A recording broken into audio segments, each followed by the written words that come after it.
তার যেহেতু সাকার ফিশ বলে, বিকজ তার মুখটা হচ্ছে এক ধরনের চোষকের মতো, সেই চোষক দিয়ে সে চুষে চুষে ওই শৈবালগুলো খেতে থাকে। কিন্তু ঘটনা বা বিপত্তি যেটা ঘটেছে যে আমাদের দেশে 90-এর দশকে গুলশান লেকে ওখানকার কোনো একজন শৌখিন মৎস্য যে পালন করত, সে মাছটাকে না মেরে সেই লেকের মধ্যে ছেড়ে দিয়েছিল। যখন একটা সার্টেন বয়সের পরে একটা বড় হয়ে গেলে একটা সার্টেন লেভেলে এইগুলাকে ছাড়ে, এবং এই মাছগুলো সে একাধিক মাছ ছাড়ার ফলে ওখানে কিন্তু তারা প্রকৃতিতে কিন্তু তারা আস্তে আস্তে বড় হয়, এবং বড় হওয়ার পরবর্তীতে তারা এই বিদেশি মাছ সাধারণত আমাদের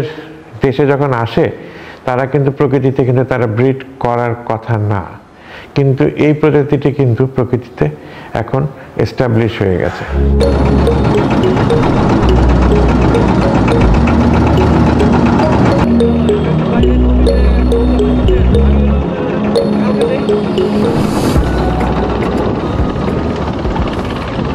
নদীতে মনে করেন